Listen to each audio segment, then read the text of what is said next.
मैं तो बार बार कह रहा था कि सरकार को पढ़ा लिखा होना चाहिए। देखिए, ये एक मूर्खतापूर्ण फैसला है और चौथी पास राजा की कहानी हम लोग सुनते हैं। तो जब एक अनपढ़ व्यक्ति देश का प्रधानमंत्री होगा तो वो ऐसे ही फैसले लेगा। नमस्कार दोस्तों, मैं हूं परशुराम अड़सुल और स्वागत करता हूं आप सभी का। दोस्तों, अभी सरकार ने फैसला लिया है कि 2000 के नोट जो है वो चालान से बाहर होंगे। और इससे पहले भी एक फैसला लिया था 2016 में, तब लिया था कि 500 और 1000 के जो नोट है वो चालान से बाहर हो जाएंगे और आप इसको बदल कर सकते हैं।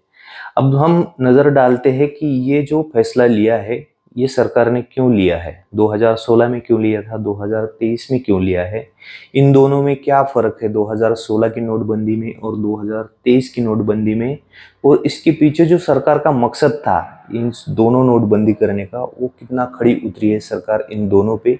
ये सब बातें हम जानेंगे इस वीडियो में। जानने के लिए बने रहिए हमारे साथ। बहनों और भाइयों, देश को भ्रष्टाचार और काले धन रूपी दीमक से मुक्त कराने के लिए एक और सख्त कदम उठाना जरूरी हो गया है। आज मध्यरात्रि यानी 8 नवंबर 2016 की रात्रि को 12 बजे से वर्तमान में जारी 500 रुपए और 1000 रुपए के करेंसी नोट लीगल टेंडर नहीं रहेंगे। ये मुद्राएं कानूनन अमान्य होगी। देश के पंतप्रधान नरेंद्र मोदी जी ने ये फैसला सुनाया शाम को 8 बजे 7 नवंबर को, और पूरे देश में हलचल मच गई कि कल से हमको नोटबंदी करनी पड़ेगी और कल से लाइन में खड़ा रहना पड़ेगा। और इसके बाद जो है वो देश भर से अलग अलग प्रतिक्रियाएं लोग देने लगे।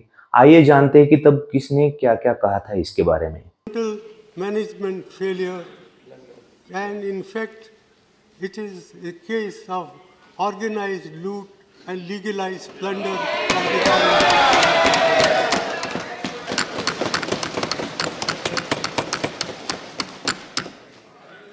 Rise to highlight. I would like to know from the Prime Minister the names of any countries he may think of where people have deposited their money in the banks but they are not allowed to withdraw their money. The GDP of the country can decline by about 2 percentage points. Disaster. This was an experiment conjured up by the Prime Minister on an individual basis. Pretty much every expert. मंत्री जी ने कहा है कि काला धन रोकने के लिए, भ्रष्टाचार रोकने के लिए ये कदम उठाया गया है। हम लोग भ्रष्टाचार के खिलाफ बहुत समय से लड़ाई लड़ रहे हैं और भ्रष्टाचार के खिलाफ कोई भी कदम उठाया जाए उसकी हम सराहना करेंगे। लेकिन परसों से मैं बहुत लोगों से बात कर चुका, बड़े बड़े एक्सपर्ट से बात कर चुका, कई लोगों से बात कर चुका, और एक चीज़ का जवाब मेरे को नहीं मिल रहा कि 1000 के नोट बंद करके 2000 के नोट लाने से भ्रष्टाचार कैसे खत्म होगा। 1000 के नोट बंद करके 2000 के नोट लाने से काला पैसा कैसे खत्म होगा। खैर छोड़िए, ये तो अपोजिशन के लोग हैं, इनका तो काम है सरकार पर निशाना साधना। ये किसी न किसी बहाने से सरकार को बोलते रहते हैं। लेकिन आम लोगों के मन में क्या था, आम लोग क्या कह रहे थे इसके बारे में, जरा देखते तो है आम लोगों ने भी क्या क्या प्रतिक्रिया दी थी। नहीं, ये तो बहुत परेशानी वाली बात है क्योंकि आज अचानक हमें भी पता चला और हमने अभी एटीएम से पैसे विड्रॉ किए हैं। उस पैसे को हम कहाँ ले जाएंगे, क्या करेंगे बताइए। ये बहुत अच्छा फैसला है मोदी जी का और इसे हम क्या कर सकते हैं, इसका हमें स्वागत करना चाहिए। मेन वजह कैश की प्रॉब्लम है, लोग इतने ज़्यादा पैसे नहीं निकाल के रखते हैं, तो यही सोल्यूशन है। लोग इस टाइम आ रहे हैं, पैसे निकाल रहे हैं। प्रोबेबली बट यही है कि डेली रूटीन में जाना है, हमारे पास पैसे नहीं होते हैं तो पैसे निकालना तो कंपलसरी है। 500,000 की नोट तो चल नहीं रही यहाँ पे। लोगों के पास अभी पैसे ही नहीं है, लोगों के पास 200 रुपये 100 रुपये कहाँ से लाएगा बंदा, एटीएम ही जाएगा।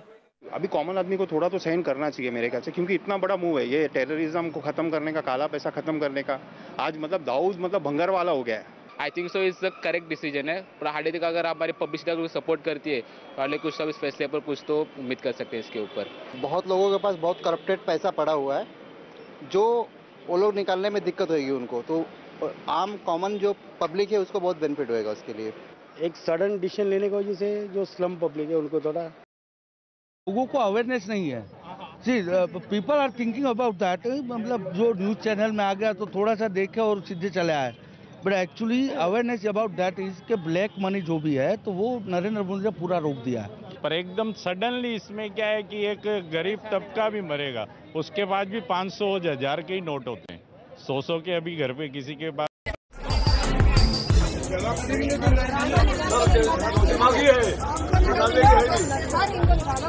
मोदी जी ने जो भी लिया है सर्जिकल स्ट्राइक की तरह लिया है, किसी की ना सुन के अपनी सुनाई। कुछ भी पैसा घर में नहीं है, हम सामान ले सकते डिसीजन बहुत अच्छा, पर ऐसे अचानक तो दौरे पड़ी हमें। मेरी लड़की की शादी है, पैसे घर में है, उसका क्या करेंगे? बहुत ज्यादा कुछ खरीदा भी नहीं है अभी तो, मेरे तो हस्बैंड भी नहीं है, कोई भी नहीं है, सिर्फ मेरे सिर पे ही। जो घर पर थोड़े बहुत पैसे रखे हुए थे फैमिली के पास, जैसे कि 4-5 हज़ार रुपये, बोले कि घर से खर्चे नहीं चल पा रहे, कोई ले नहीं रहा, तो बोले कि आप खुले लेके आइए, हर चीज़ के लिए, दूध के लिए, सब्जी के लिए, हर चीज़ के लिए परेशानी है। हमको तो पता चला रात को करीबन 10:30 बजे के बाद, हमारे पास तो 3-3.5 हज़ार रुपया है, हम उनका क्या करेंगे? 500 का 1000 का भी है। कुछ ले चुका हूँ, 5-6 हज़ार रुपये यहाँ घाटे में गया हूँ, और कम से कम मंडी में 15-20 हज़ार रुपये का माल उठा रखा था।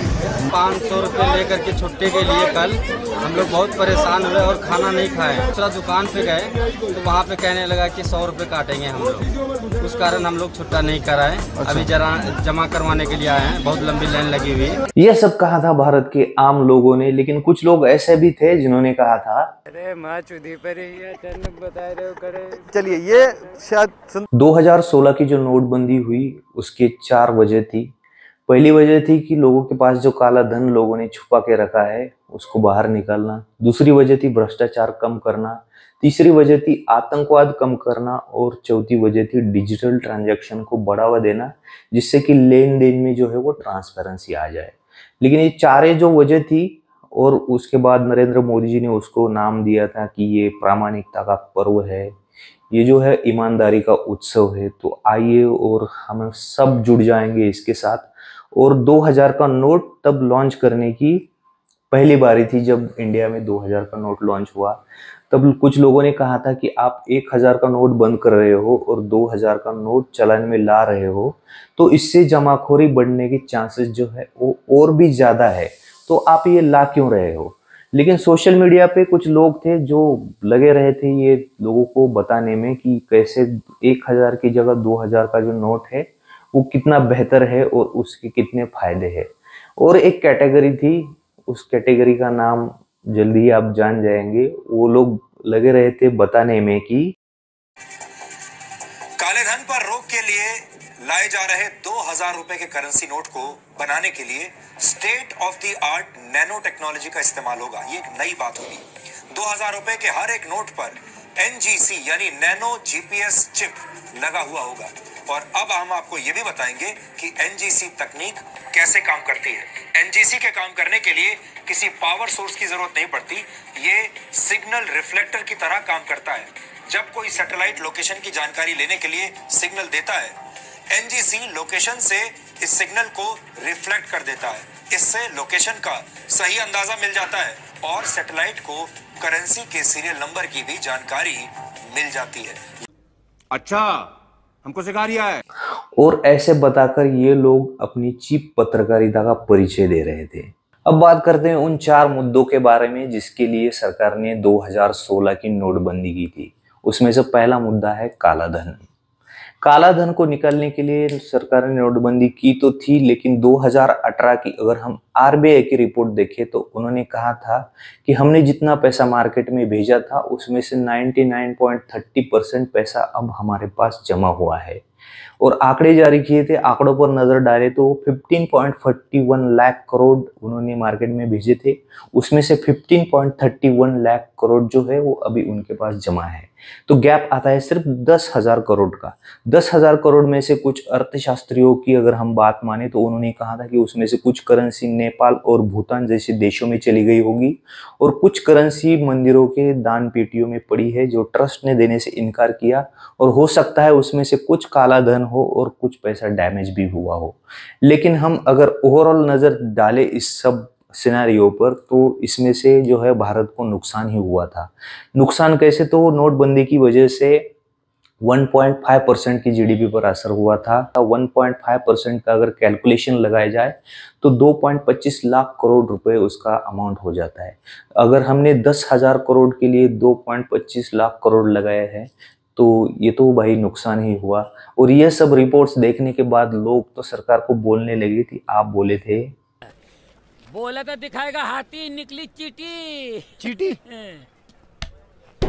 2016 की नोटबंदी का दूसरा सबसे बड़ा मुद्दा था भ्रष्टाचार। भ्रष्टाचार को कम करने के लिए सरकार ने नोटबंदी करी तो थी, लेकिन उस पर कितना असर हुआ आइए देखते हैं। ट्रांसपेरेंसी नाम की एक ऑर्गेनाइजेशन है जो हर साल अपनी रिपोर्ट पब्लिश कर देती है कि किस देश के लोग कितने भ्रष्ट हैं।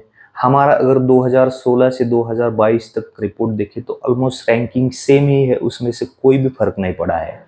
इसका मतलब ये होता है कि नोटबंदी का भ्रष्टाचार के ऊपर कोई भी असर नहीं हुआ और ये इस पैमाने पर भी सरकार फेल हुई।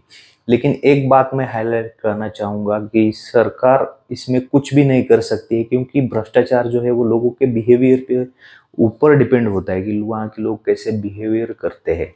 अगर हम भ्रष्टाचार के बारे में बात करें तो रिश्वत देने वाला और रिश्वत लेने वाला दोनों ही इक्वली बराबर होते हैं भ्रष्टाचार के लिए।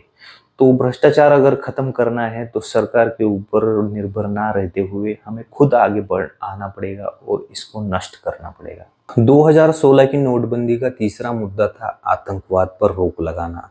आतंकवाद पर रोक लगाने के लिए सरकार ने नोटबंदी का फैसला लिया था। सरकार का मानना था कि आतंकवादियों के पास बहुत सारे पैसे जमा है इंडियन करेंसी में, अगर हम उसको डिमोनेटाइज करते हैं तो उनके पास एक्सचेंज करने के लिए कोई रास्ता नहीं होगा और उनका पैसा बर्बाद हो जाएगा। क्या सच में ऐसा हुआ था या नहीं हुआ था? चलिए जरा नज़र डालते हैं। नवंबर 2016 में नोटबंदी हुई, उसके एक साल पहले इंडिया पर 6 अटैक हुए थे। उसमें से जनवरी 2016 में पठानकोट पर हमला हुआ, उसके बाद जून में पैम्पावर पर एक हमला हुआ, उसके बाद अगस्त में एक अटैक हुआ था कोकराझार में, उसके बाद सितंबर में उरी का अटैक हुआ और अक्टूबर में 2 अटैक हुए थे। एक था 3 अक्टूबर को और दूसरा हुआ था 6 अक्टूबर को बारामूला और हंडवारा में। नवंबर 2016 के बाद कितने अटैक हुए थे? 8 नवंबर को नोटबंदी हुई और 29 नवंबर को यानी ठीक 20 दिन बाद नागरोटा के आर्मी बेस पर एक अटैक किया था आतंकवादियों ने। उसके बाद आता है मार्च में जो भोपाल उज्जैन एक्सप्रेस थी उसमें ट्रेन बॉम्बिंग हुई थी। उसके बाद अप्रैल में एक सुकमा में एक अटैक हुआ और उसके बाद जुलाई में अमरनाथ यात्रियों पर एक हमला किया गया। तो कुल मिलाकर अगर देखें तो उसके एक साल बाद भी 4 अटैक हुए थे इंडिया पर। तो आप खुद बताइए कि क्या असर हुआ था आतंकवाद पर इस नोटबंदी का? नोटबंदी का चौथा मुद्दा था डिजिटल ट्रांजैक्शन को बढ़ावा देना। लेकिन जितना बोलबाला काला धन, भ्रष्टाचार और आतंकवाद का किया गया था उतना बोलबाला डिजिटल ट्रांजैक्शन का नहीं हुआ था। लेकिन उल्टा हुआ था सब, क्योंकि इन तीनों में तो कुछ बढ़ोतरी देखने को मिली नहीं, लेकिन डिजिटल ट्रांजैक्शन में जो बढ़ोतरी देखने को मिली वो बहुत ही बढ़िया थी। 2017-18 की अगर हम बात करें तो 2070 करोड़ रुपीज़ का डिजिटल ट्रांजैक्शन हुआ था। वही अगर हम फाइनेंशियल ईयर 22-23 में देखते हैं तो 12,008 करोड़ का डिजिटल ट्रांजैक्शन हुआ है। तो इसमें लगभग 6 गुना बढ़ोतरी देखने को मिली है डिजिटल ट्रांजैक्शन में, तो ये बहुत ही अच्छी बात है। ये तो हो गया 2016 के नोटबंदी के बारे में। जितना सरकार ने सोचा था उतना फ़ायदा तो हुआ नहीं, लेकिन नुकसान बहुत ही बड़ा झेलना पड़ा। अब बात करते हैं कि दोनों में क्या फ़र्क है। जो 2016 में नोटबंदी हुई थी और जो 2023 में नोटबंदी करी गई है उसमें कितना अंतर है? तो उसमें दोनों में ज़मीन आसमान का अंतर है, क्योंकि 2016 में जो नोटबंदी करी गई थी उसमें 500 और 1000 2 टाइप की करेंसी थी, और जो 2030 में नोटबंदी करी है उसमें सिर्फ 2000 रुपये की करेंसी को बैन किया गया है। 2000 के नोट आजकल देखने को ही किसके पास मिलते हैं। मैंने एक दोस्त को पूछा कि भाई 2000 का नोट है क्या तेरे पास? तो वो बोला मैं 2 साल से 2000 का नोट देखा ही नहीं। दूसरे को फ़ोन किया भाई तेरे पास है क्या 2000 का नोट? तो वो बोला मुझे नोटबंदी की मुझे मेरे खुद के बंदी की फिक्र हो रही है। तो ऐसा हाल है कॉमन मैन में कि 2000 के नोट किसी के पास है ही नहीं। अगर किसी के पास है तो मैं पक्का बोल रहा हूँ उन्होंने बहुत दिनों से जमा करके रखे हुए हैं, क्योंकि 2019 के बाद सरकार ने उसका प्रिंटिंग ही बंद किया था और बैंक को भी एक आदेश दिए थे कि आप कृपया इसके 2000 के लेन देन ना करें। अगर आपके पास कोई पैसा आता है 2000 का तो आप सीधा उसको जमा कर दीजिए। तो इस तरीके का फ़र्क है कि 2016 में और 2023 की नोटबंदी में। 2016 की नोटबंदी में दोनों करेंसी बंद करने की वजह से लोगों को बहुत मुश्किलों का सामना करना पड़ा था। किसी के घर में शादियाँ थी, किसी के घर में कुछ फंक्शन थे, तो उसमें पैसा लोगों ने जमा करके रखा था और सडनली उसको बंद करने के बाद लोगों के पास कोई चारा नहीं था। लेकिन अब अभी आपके पास बहुत सा समय है। आप 30 सितंबर तक 2000 के नोट एक्सचेंज कर सकते हैं। आप प्रति व्यक्ति एक दिन में 20,000 रुपये के नोट चेंज कर सकते हैं। तो अगर किसी के पास पड़े हैं तो जाइए और एक्सचेंज करके आइए 30 सितंबर तक। आज के लिए बस इतना ही। मिलते हैं अगले वीडियो में और कहते हैं इस वीडियो को खत्म। Bye bye, tata, good bye. अगर ये वीडियो आपको अच्छी लगी हो तो कृपया हमें कमेंट में बताइए, लाइक करिए और चैनल को सब्सक्राइब करना ना भूलिए। धन्यवाद।